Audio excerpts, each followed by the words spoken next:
spotlight food and beverage entrepreneurs who are making a difference and actually moving the needle on their business. I do want to thank our sponsors, which is Culture Advisory Group and Food Processing Skills Canada. Today, we're joined by Dr. Vera Dickinson, a food safety and quality expert who made a very bold decision to channel decades of industry expertise into building an AI company. And remember, this was a number of years ago before it was also exciting to talk about it. She is the founder and CEO of Innova-Q, whose mission is to help food and beverage companies shift from being reactive quality response people to being proactive risk prevention people. So Vera, welcome for being here today. I know I'd love to have a quick picture of sort of who you are and tell us about the pillars of Innova-Q. Yes. Well, first of all, thank you so much for having me on your podcast. It's fantastic to be here. Thank you for everyone who's listening and who will. I come to you with over 20 years of experience in food safety, food microbiology to be exact. I got my PhD in food microbiology from University of Vermont, and then moved into the industry, starting with food service, with Walt Disney World and public health. That was a great school, and then moved into manufacturing. So I worked for companies that you're very well familiar with, Mondelez, Mars Wrigley, Danone, and I finished my career with Sargento up in Wisconsin. And had a plethora of opportunities to learn the businesses, to learn food safety and quality, different programs, lead amazing teams. So my experience kind of led me to this latest chapter of my career, which is forming Innova-Q. Innova-Q is a tech company. We're actually located in Austin, Texas, in the middle of kind of the AI bubble. So we love being here. The reason why I started Innova-Q is because, frankly, when I worked for different companies, I saw the same patterns of how we manage food safety and quality. And it's, in a nutshell, we have a number of different talented groups, teams that lead programs in silo, more or less. And coming out of the silo is not easy particularly when you work for a large manufacturer. We've got dispersed data, we've got dispersed knowledge, institutional knowledge kind of is locked into different individuals. And I wanted to change that. I wanted to create a world where everyone within a company has easy access to data, can do their job much more efficiently, and they have access to knowledge that is needed to make really critical decisions. And so this is why I went on and started Innova-Q. So how does it feel to go from being the expert in these, CPG organizations that we're all comfortable with to being a founder and trying to figure all things out? And I mean, where was AI right at that time or that juncture? How did you connect that dot? Yes, so I started Innova-Q 3 years ago, more than 3 years ago, and that was exactly when actually ChatGPT came to public. And I remember very distinctly when I used it for the first time, it just completely changed my world. It's the technology that allows you to understand really complex parameters in natural language that is actually clean and understandable by anyone. So you don't have to be an expert to understand really technical terms or compliance requirements. I was just blown away, and I thought, oh my gosh, we need to start using this tech for our daily business.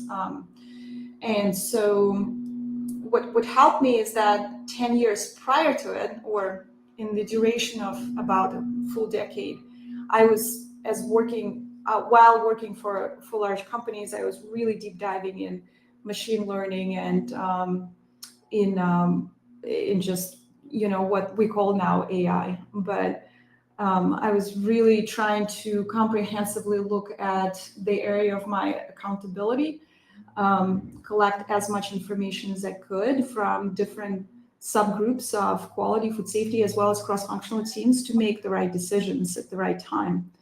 And it was really difficult without this technology. But now the whole world can be changed. The way that I see the future developing, I think food safety and quality will consist of just a few experts that will probably have a number of technological either agents or other tools that would allow them just to make efficient and accurate decisions at the right time. Right now, I think we're heavily inflated with manual work, with administrative work, which can be offloaded to technology. So the future is bright. As a woman pivoting into AI and technology, and I'm going to assume there were a lot of men in those I guess rooms or occupations, etc. And how did you find the AI guy that could help you translate your vision, or what were your challenges in doing those kinds of activities? Or did you have someone come to you and you say, we can work together and dream this up? So I understand your question is around being a female in a male-dominated startup world. Well, here's the deal. When you are a female leader, you tend to work primarily with males, no matter what field you are in. Just look at statistics, right? Females, just as you continue growing in senior leadership, really senior leadership roles, the number of females just dwindles down. We've got a ton of talented females on more managerial level, but as we go up, there are a lot of challenges that females either don't want to deal with or just are chosen not to be a part of that journey. So I'm used to it. I was used to it when I moved to Austin and kicked off Innova-Q. I'll be frank, my experience, especially when you look at fundraising, stats actually showing that 98% of all VC capital is in the hands of males. Mm-hmm. So me going into fundraising activities was me talking to males. I have not seen one female on boards. Actually, later on, I found out a couple of maybe on Shark Tank, but not in board. Yeah, not in real world. But I really didn't care because I don't look at myself as a female entrepreneur. I look at myself as a leader who has a really strong vision about the future. I know exactly what needs to be fixed. I know the problem very, very deeply. I've lived in it, and I've got an incredible team that brings that vision to reality in terms of bringing together incredible tools. So that's what I focus on every day. I focus on why I'm here, what am I doing, what is my team doing, and I don't dwell on the fact that I'm a female. I think it's just doesn't serve anyone. It's an excuse. So would that be what you would say to someone who, has deep expertise in any field and, wants to become a tech founder? It doesn't make a difference. No, well, I do have to face reality and numbers straight in the face, right? Females do have to work harder at achieving their goals. I mentioned fundraising and other statistics I wanted to bring to you. Stats showing that females are getting actually twice less funding. Mm-hmm. But the interesting dichotomy here is that females eventually show higher and better returns, or their ability to manage capital more efficiently. And but it's the reality. The boys club does exist. Boys do understand the boys language and so on and so forth. So you have to face it. But what it means is that, yes, maybe I have to work harder, but as I work harder as a female, I get that much stronger at the end than any male that now I compete head to head with as a CEO. Mm-hmm. So I actually welcome this challenge. So let them underestimate you at the beginning. Yeah, I was in a webinar on funding, and they said, here's the 100% of the funds in one pool. 2% of all funds go to female founders. Yep. And the person leading the webinar said, well, isn't that amazing? Only 98% go to men. And so you can take it whichever way you like to look at, a little bit or 100% available to women. So there you go. So now I like the fact that he was the male who was enjoying that number. Great. So Innova-Q, built around 4 pillars. Maybe you could share with our listeners what they represent to the core of your organization, because I know we're going to do a deeper dive later in another webinar with you, which will be really exciting to really have a demo. But tell us about the 4 pillars and the race to the finish on which one is doing the best. Yes. Well, we play in the areas that really notoriously have the majority of challenges from modernization standpoint, or from just the complexity of day-to-day activities. So we meet companies where they are in terms of their digital evolution and readiness for next steps, adoption of AI, for example.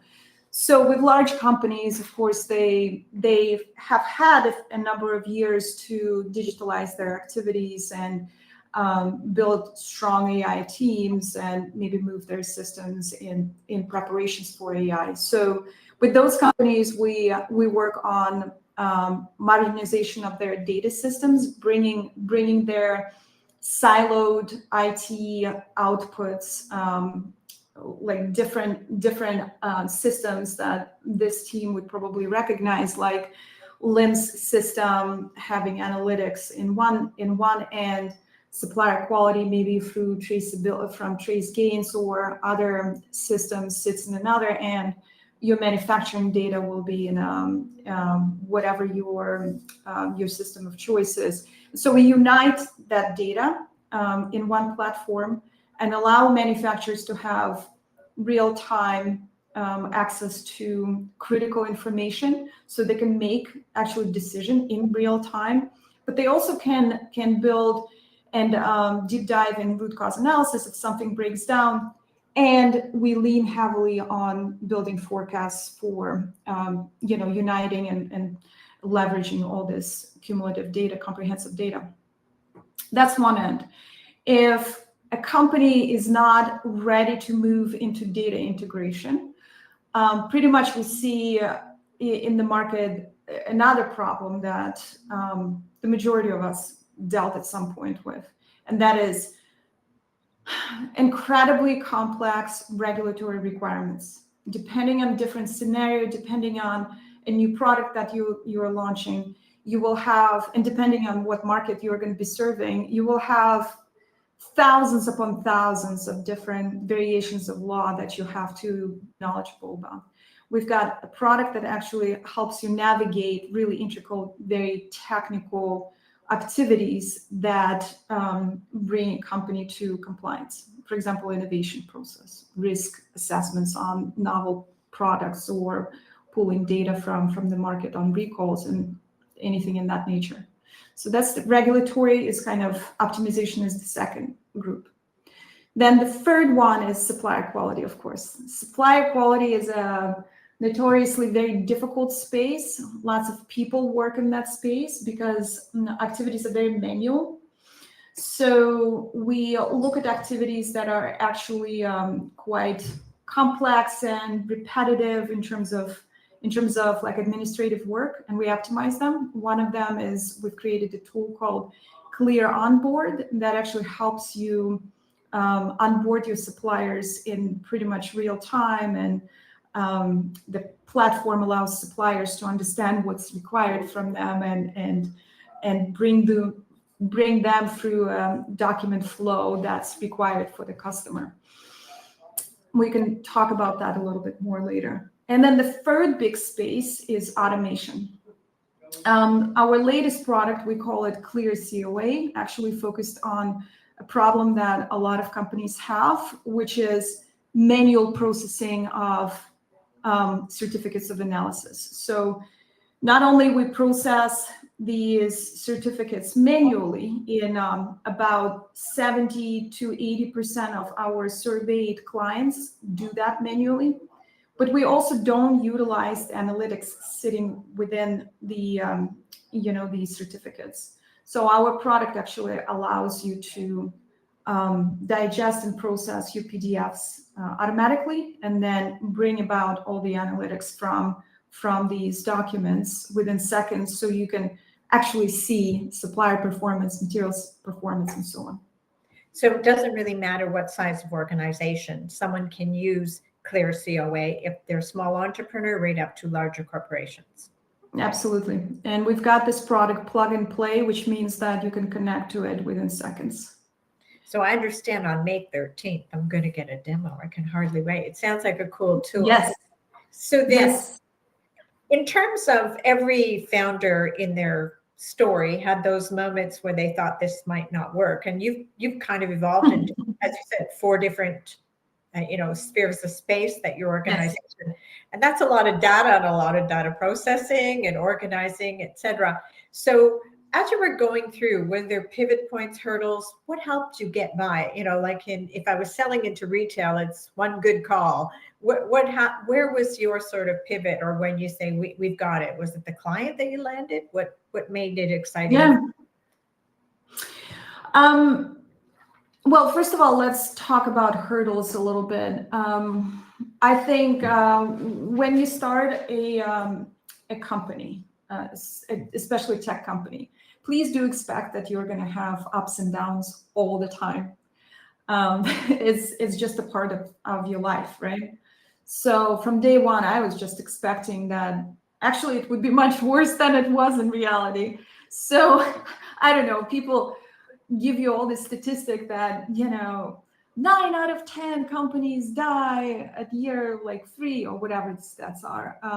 So I was like expecting that it would be very, very, very difficult, and it has been, but in a good way. It's just challenging way, and much like with everything, like I personally really, really enjoy when we hit a roadblock, because it allows myself and my team to sit down and critically evaluate what the market is telling you.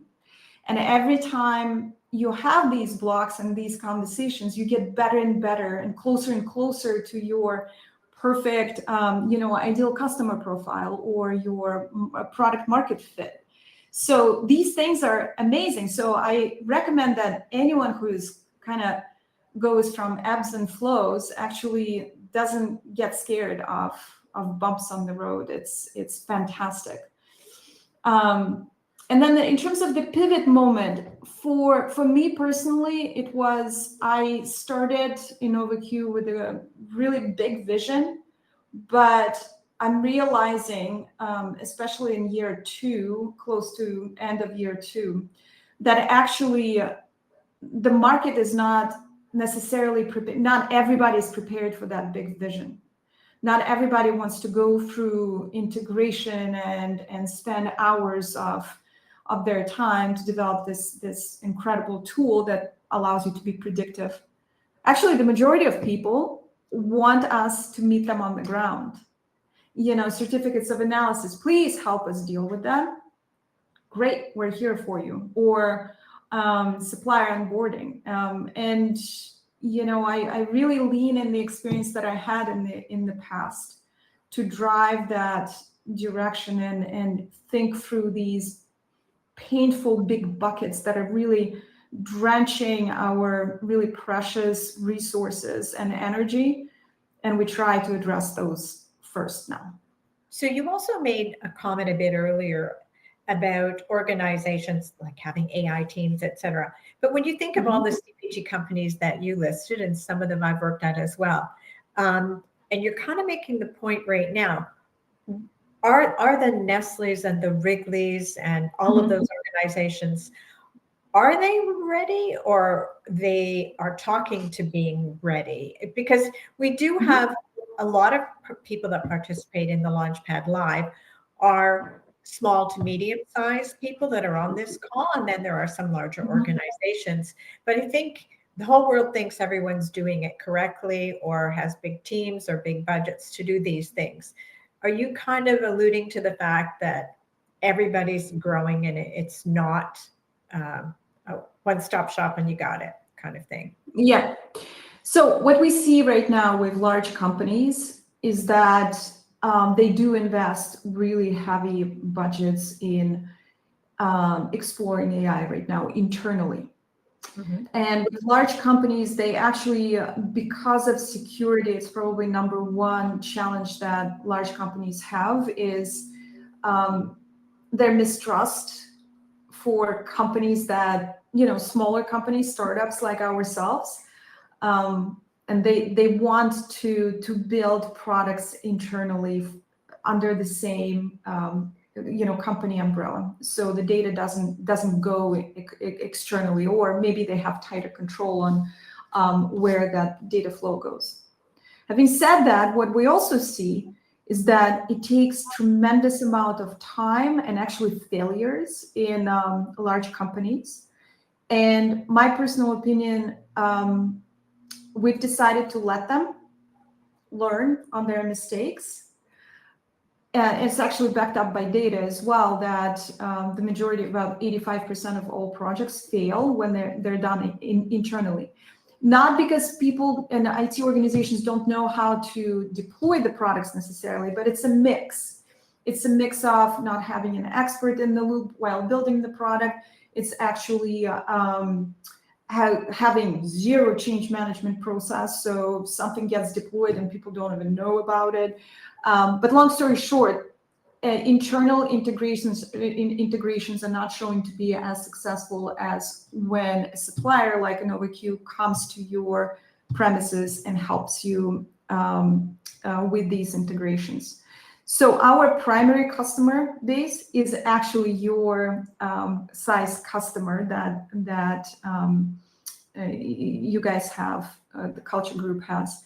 So it's medium-sized company is probably where we see the majority of interest, because they're not investing. They're not an IT company. They don't have the funds to have an engineering team like Innova-Q has, nor do they have a really deep understanding of what AI should look like for risk management. So, and it's a very intricate space. So I know you mentioned the word mistrust, or like skepticism maybe is what you might call it. So in your experience and use of AI with customers, how do you ensure protection of the private data?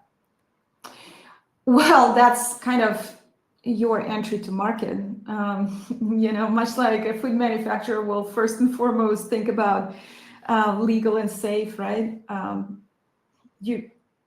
You think about it through every single step of your process. But we work with incredible partners as well, tech partners that also help us get there. And we've got IT team that continues to, engineering team that continues to build these safety guardrails throughout the product built out. So if anyone actually asks, I think our standards are even higher than some of the companies, in fact, much higher than some of the companies, even large companies that we've seen. Again, also backed up by data. We see some really bad use cases where IT teams just, for large companies, just don't understand the due diligence that needs to go in to create the safe product. So it varies, of course. Yeah, of course, we're being general here. Who would be your biggest champion then when you go in? Is it senior leadership, or is it someone from food safety? When who's kind of saying these are the people we've got to work with? It's actually a great question, Tricia, because we started with working with food safety and quality leadership, and of course they're the main stakeholder for these tools. And what we've seen is if the leader in food safety and quality does not stand up for their needs, the project will not be supported with budgets. I'm not saying anything that you probably don't know. Our main stakeholder or budget holder at the end, a decision maker, is not going to be food safety and quality in majority of cases. It will be somebody who is at the C-suite level, somebody who reports directly to the CEO. In some cases, the CEO directly. The majority of companies that we have had success and budget approvals going through really quickly were companies where a CEO is actually mandated optimization of daily routine work through deployment of AI tools. And that's refreshing to see. So we're on the curve, early innovators. Hopefully we'll pull the rest. And then on the business side, pricing, funding, cash flow, time, people, what do you wish someone had told you earlier, or looking back, what was something maybe you thought was a given, should have focused a bit more on? I will tell you what people told me that I stuck with my intuition, and I think it was the right call. We'll see. Time will show. From the get-go, everyone told me that you've got to have one product, focus on one product only, and it was like a mantra. But I think, and my hypothesis has been supported through 3 years of working with teams, everybody has different needs. And I want to eventually build a suite of tools that could be like Legos that come to you, company of any size, of any status quo in terms of problems, and you could pick and choose what you need for your today's world, not tomorrow's world. So that's what we're building.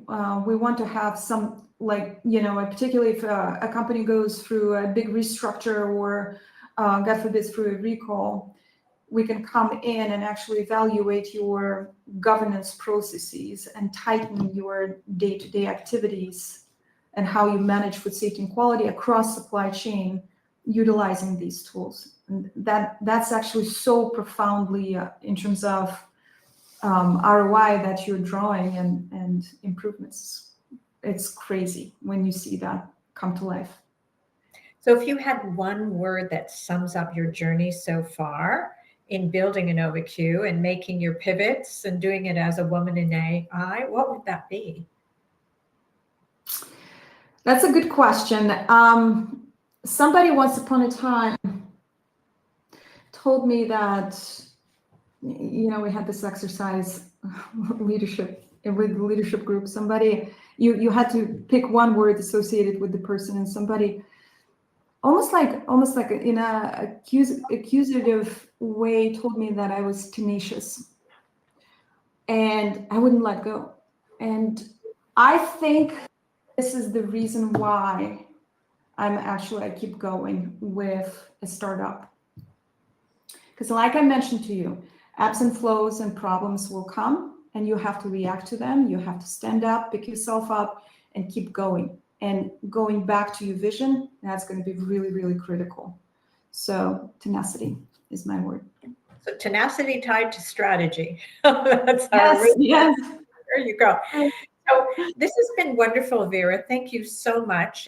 It's Dr. Vera Dickinson from Innova-Q. And I do want to say, for those listening, there will be a mailing piece out where Vera will be going through on May 13th the details of Clear COA, which would be fun to it's one thing to talk about this a little bit in abstract, and then to really have a hands-on lesson on how to do this.